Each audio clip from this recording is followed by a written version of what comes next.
नमस्कार, स्वागत है एक बार फिर से चुनावी समर में। हम लेकर आए हैं आपके लिए बीएसपी फैमिली के कुछ और अपडेट्स। कोरोना का राजनीतिक लाभ लेने में जुटी भाजपा सरकार।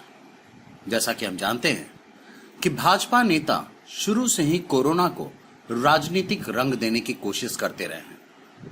वहीं मोदी ने तो भारी तबाही के बीच भी ताली और थाली बजवाकर तथा दिया जलवाकर दुनिया को अपनी ताकत दिखाने की कोशिश की, जिसकी वजह से विपक्ष के कई नेताओं ने मोदी सरकार की कड़ी आलोचना भी की। वैसे अखिलेश यादव ने भाजपा की इस ओछी हरकत पर फिर से जोरदार हमला बोला।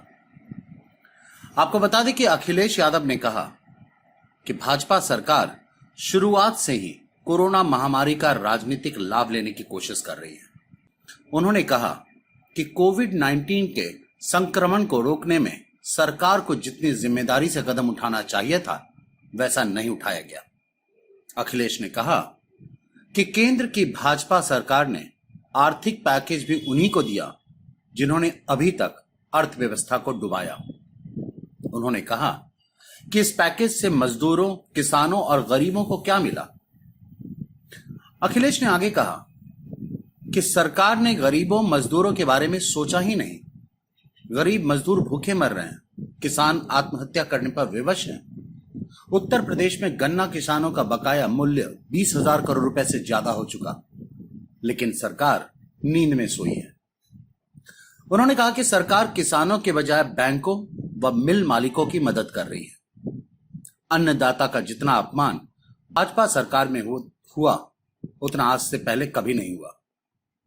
अखिलेश ने आगे कहा कि भाजपा सरकार ने पिछले 6 सालों में अर्थव्यवस्था को पहले ही बर्बाद कर दिया था। वहीं कोविड-19 के बाद अर्थव्यवस्था में बड़ी गिरावट आई है। सभी कारोबारों में भीषण मंदी है, लेकिन अब सरकार कोरोना का नाम लेकर अपनी नाकामी को छुपाने की कोशिश कर रही है। उन्होंने कहा कि डिफेंस कॉरिडोर के नाम पर किसानों के हजारों एकड़ जमीन पर कब्जा किया जा रहा है और यह सब उद्योगपतियों को दी जाएंगी, लेकिन इसके बावजूद भी यह सरकार खुद को गरीबों का हितैषी कहने का ढोंग करती है। इस तरह अखिलेश यादव ने साफ साफ कह दिया कि मोदी सरकार कोरोना वायरस का भरपूर लाभ लेने की तैयारी में है। वहीं उन्होंने आशंका भी जाहिर की है कि मोदी सरकार अपने पिछले 6 वर्षों की नाकामी को बीते 2 महीने के लॉकडाउन से ढकने की कोशिश करेगी। हालांकि अखिलेश ने उम्मीद जताई है कि अब जनता समझदार हो गई है और वह मोदी के झांसे में आने वाले नहीं है। इसलिए अब मोदी सरकार का कोरोना हथियार पूरी तरह से फेल हो जाएगा। हमारे साथ बने रहने के लिए आपका धन्यवाद। आप हमारे प्रोग्राम्स को todays.com पर भी देख सकते हैं और आप हमें टुडेज टीवी पर ट्वीट भी कर सकते हैं। Thank you.